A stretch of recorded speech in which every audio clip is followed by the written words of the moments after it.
राज्यातील सर्व शेतकऱ्यांसाठी एक गोड बातमी आता समोर आली आहे। पीक विम्याची वाट बघणाऱ्या सर्व शेतकऱ्यांचा बैलपोळा सण आता उद्या गोड होणार आहे। अखेर पीक विम्याचा दुसरा टप्पा या ठिकाणी सुरू करण्यात आल्याचं या ठिकाणी मुख्यमंत्री साहेबांनी मोठी अपडेट या ठिकाणी शेतकऱ्यांना दिली आहे। गेल्या 2 आठवड्यापासून पीक विम्याचा पहिला टप्पा शेतकऱ्यांच्या बँकेच्या खात्यावरती आतापर्यंत त्या ठिकाणी पोहोचलेला आहे। शेतकरी आतुरतेने वाट बघत होते की पीक विम्याचा दुसरा टप्पा कधीपासून सुरू होणार आहे, कारण पहिल्या टप्प्यामध्ये त्या ठिकाणी आता फक्त 12 जिल्ह्यांमध्येच पीक विमा शेतकऱ्यांच्या बँकेच्या खात्यामध्ये मिळाला आहे। त्यानंतर आता पुढील 13 जिल्ह्यांमध्ये पीक विमा वाटप करण्याचा मुहूर्त या ठिकाणी आता उद्या शुक्रवार दिनांक 22 ऑगस्ट बैलपोळा सणाच्या निमित्तानं मुहूर्त लागल्याचं कृषी विभागाच्या माध्यमातून या ठिकाणी सांगण्यात आले। जवळजवळ 750 कोटी रुपये पीक विम्याच्या दुसरा टप्पा वाटप करण्यासाठी या ठिकाणी आता मंजूर करण्यात आले। उद्या शुक्रवार बैलपोळ्याच्या सणाच्या निमित्ताने शेतकऱ्यांच्या बँकेच्या खात्यावरती पीक विम्याचा दुसरा टप्पा या ठिकाणी शेतकऱ्यांना आता मिळणार असल्याची मोठी अपडेट या ठिकाणी आता समोर आली आहे। त्यामुळे तुम्ही जर पीक विम्याचा लाभ अजून पण बँकेच्या खात्यावरती तुम्ही जर अजून पण त्या ठिकाणी लाभ घेतलेला नसेल तर तुमच्यासाठी मोठी आनंदाची बातमी आता समोर आल्या। तसेच शेतकऱ्यांसाठी एक नवीन आनंदाची गुड न्यूज त्या ठिकाणी समोर आल्या, ती म्हणजे आता सर्वांनी कान देऊन ऐकायचं आहे।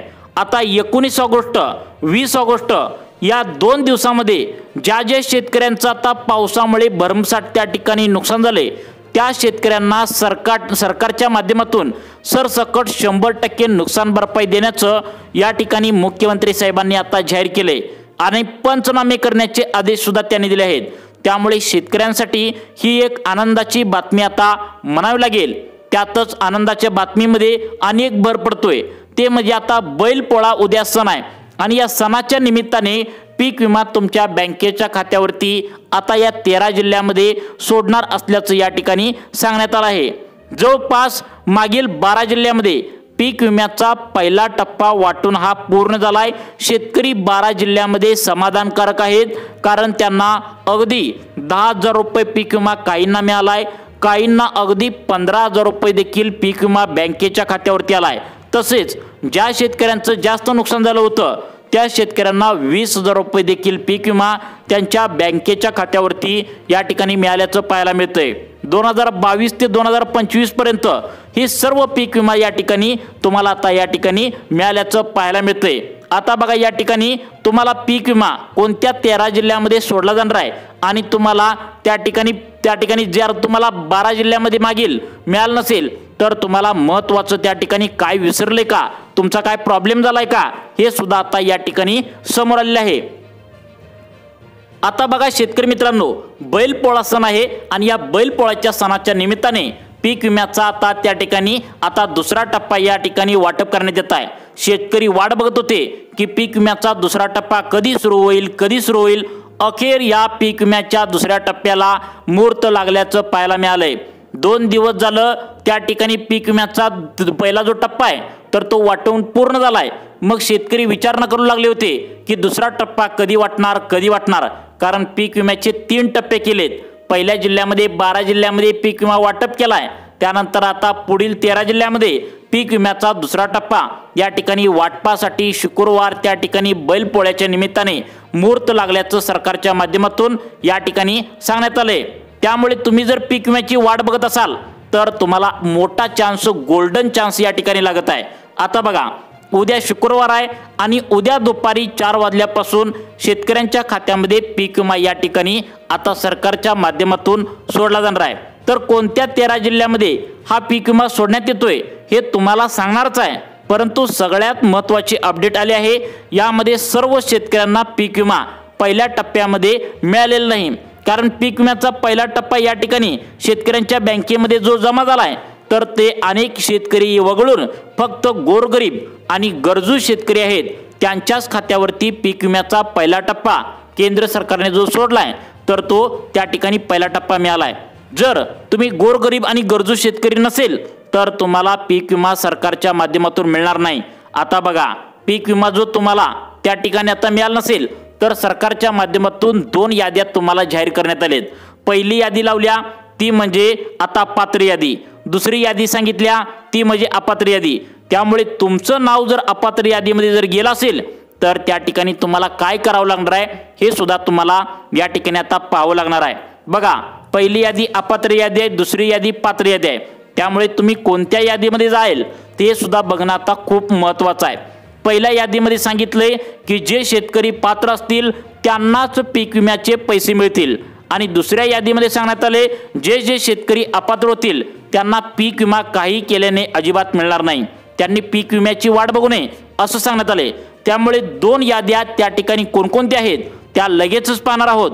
तसेच त्यानंतर कोणत्या 13 जिल्ह्यामध्ये पीक विमा बैलपोळा सणाच्या निमित्ताने वाटप करण्यात येते हे सुद्धा लगेच या ठिकाणी शेतकरी मित्रांनो आपण पाहणार आहोत। त्यामुळे तुम्हाला जर अजून पण पीक विमा मिळाला नसेल तर तुम्ही आता लक्षपूर्वक बघायचं आहे, कारण बैलपोळा सण तुमचा आता गोड होणार आहे। आता बघा, या ठिकाणी सगळ्यात महत्त्वाचं म्हणजे पीक विम्याचा पहिला टप्पा पार पडलाय। त्यामध्ये सर्वात पहिल्यांदा पीक विमा शेतकऱ्यांना जमा झालाय तो म्हणजे महाराष्ट्र बँकेत। त्यामुळे तुमचं जर खातं महाराष्ट्र या बँकेमध्ये जर खोललेलं असेल आणि पीक विमा भरताना जर तुम्ही बँकेचं खातं त्या ठिकाणी पीक विमा अर्ज भरताना जर जमा केलेला असेल तर तुम्हाला कोणताही प्रॉब्लेम नाही। त्यानंतर बघा, सगळ्यात महत्त्वाचं म्हणजे पुढची बँक सांगण्यात आल्या state bank of India, bank of India, post office bank, bank of Baroda या बँकेमध्ये जर तुम्ही खातं खोललं असेल आणि जर पीक विम्याला तुम्ही बँकेचं खातं व्यवस्थित जोडलेलं असेल तर तुम्हाला त्या ठिकाणी पीक विमा तुम्हाला मिळणार आहे।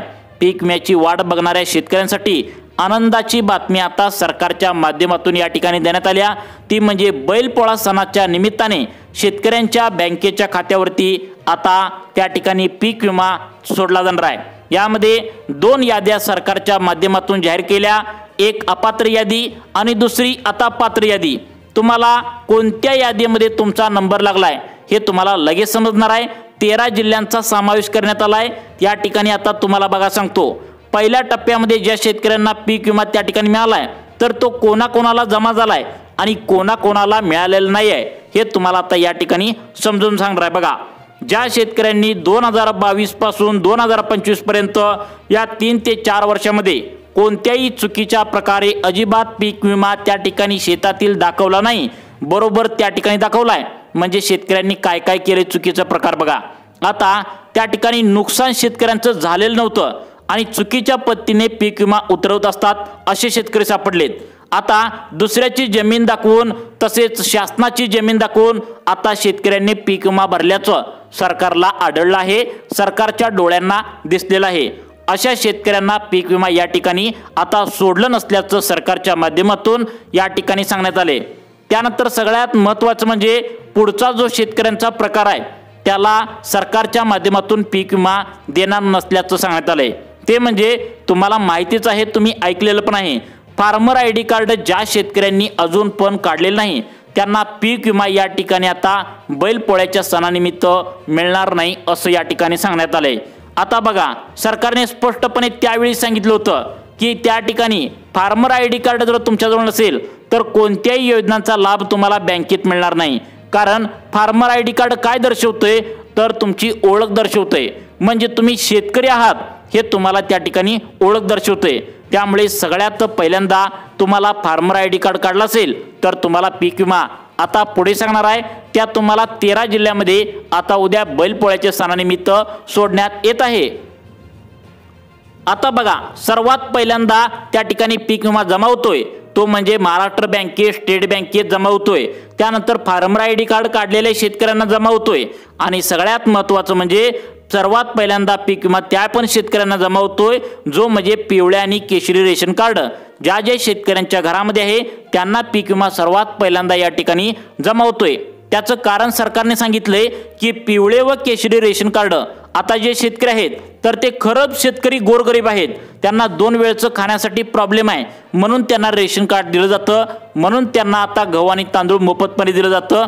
या गरजूवंत शेतकऱ्यांसाठी आता ज्या ज्या शेतकऱ्यांकडे पिवळे व केशरी रेशन कार्ड आहे तर तुमच्या घरामध्ये सुद्धा हे असेल तर तुम्हाला सरकारच्या माध्यमातून हा लाभ आता वितरण करण्यात येतोय। आता बघा, उद्या शुक्रवार आहे आणि बैलपोळा सण आहे, या सणाच्या निमित्ताने आता हा लाभ त्या ठिकाणी तुम्हाला वितरण करण्यात येणार आहे। पहिल्या टप्प्यामध्ये जो पीक विमा शेतकऱ्यांना मिळालाय तर तो अशा प्रकारे ज्या शेतकऱ्यांनी आता 2022ला 2023ला 2024ला या 3 वर्षामध्ये पीक विमा प्रामाणिकपणे नोंदवला होता त्याच शेतकऱ्यांना पहिल्या टप्प्यामध्ये पीक विमा जमा झालाय। 12 जिल्ह्यामध्ये पहिल्या टप्प्यामध्ये पीक विम्याचे वितरण झाल्याचं या ठिकाणी पाहायला मिळतंय। आता उरलेले जे जिल्हे आहेत म्हणजे 13 जिल्हे आहेत, या 13 जिल्ह्यामध्ये ज्या ज्या शेतकऱ्यांनी पीक विमा 2022ला 23ला 24ला भरला होता त्यांना पीक विमा जमा करण्यात येतोय। आता बघा तुम्हाला पीक विमा जमा होत नसल्याने शेतकरी आता वैतागले होते। सर्वजण सांगत होते की पीक विमा आज येईल, उद्या येईल, परवा येईल, परंतु शेतकऱ्यांना ठामपणे कोण सांगत नव्हतं की पीक विमा नक्की कधी जमा होतोय। तर तुम्ही हे लक्षात घ्यायचं आहे की आजपर्यंत पीक विम्याचा पहिला टप्पा पार पडलेला आहे। आता उद्या शुक्रवार आहे, बैलपोळा सणाच्या निमित्ताने पीक विम्याचा दुसरा टप्पा वितरण होणार असल्याचं या ठिकाणी सांगण्यात येतंय। तिकडे डीबीटीचं बटन दाबल्या शेतकऱ्यांच्या खात्यामध्ये डायरेक्ट पीक विमा जमा करण्यात येत असतो। तुमच्या बँकेमध्ये झटकन पीक विमा त्या ठिकाणी आल्याचा मेसेज येणार आहे। पहिल्या टप्प्यामध्ये ज्या शेतकऱ्यांना पीक विमा आता मिळालाय तर त्यांना कोणाला 10,000 रुपये, कोणाला 20,000, कोणाला 15,000 बँकेत आल्याचा पीक विमा जमा झाल्याचा मेसेज त्यांना आता मिळालेला आहे। त्यांनी आता तशा प्रकारे मेसेज सुद्धा दाखवलेत। आता बघा सगळ्यात मोठं अपडेट समोर आलंय ते म्हणजे आता कोणत्या जिल्ह्यामध्ये कशा पद्धतीने पीक विमा जमा होतोय बघा। आता तुम्हाला जिल्ह्यांची यादी सांगत आहे, सर्वांनी कान देऊन ऐकायचं आहे बघा। आता बघा या ठिकाणी पहिला टप्पा त्या ठिकाणी पूर्ण झालाय। दुसऱ्या टप्प्यातील पहिला जिल्हा सांगण्यात आलाय तो म्हणजे सोलापूर जिल्हा। ज्या शेतकऱ्यांनी आता सोलापूर जिल्ह्यामध्ये पीक विमा भरलाय यामध्ये सर्वात जास्त पीक विमा जमा होतोय तो म्हणजे कांदा पिकांचा जमा होतोय। त्यामुळे तुम्ही जर आता शेतकरी असाल आणि पीक विमा कांद्या पिकाचा नोंदवला असेल तर सोलापूर जिल्ह्यामध्ये तुम्हाला हा पीक विमा जमा होतोय। त्यानंतर पुढचा जिल्हा सांगण्यात आलाय 2 नंबरचा लातूर जिल्हा। लातूर जिल्ह्यामधील ज्या ज्या शेतकऱ्यांना पीक विमा जमा झालेला नाही त्यांना पीक विमा जमा होतोय। त्यानंतर बघा पुढचा जिल्हा सांगण्यात आलाय गडचिरोली, चंद्रपूर, उस्मानाबाद, छत्रपती संभाजीनगर, नांदेड, बीड, जालना, बुलढाणा त्या ठिकाणी। आता बघा सगळ्यात महत्त्वाचं म्हणजे ज्या शेतकऱ्यांनी आतापर्यंत 2022, 23, 24 या 3 वर्षामध्ये पीक विमा नोंदवलाय तर त्यांनी फॉर्म भरून दिलाय, अर्ज भरलेला आहे, तर त्या सिंधुदुर्ग, सातारा, कोल्हापूर त्या ठिकाणी, रायगड त्या ठिकाणी, रत्नागिरी या जिल्ह्यामध्ये सुद्धा पीक विमा वाटपाचे आदेश या ठिकाणी देण्यात आलेत। त्यामुळे तुम्हाला पण पीक विमा लवकरच जमा होण्याची शक्यता वर्तवण्यात आल्या। त्यामुळे अशाच प्रकारचे नवनवीन अपडेट पाहण्यासाठी आमच्या त्या ठिकाणी लाईफ चेंज मोटिवेशन या चॅनलला नक्की सबस्क्राईब करा। धन्यवाद।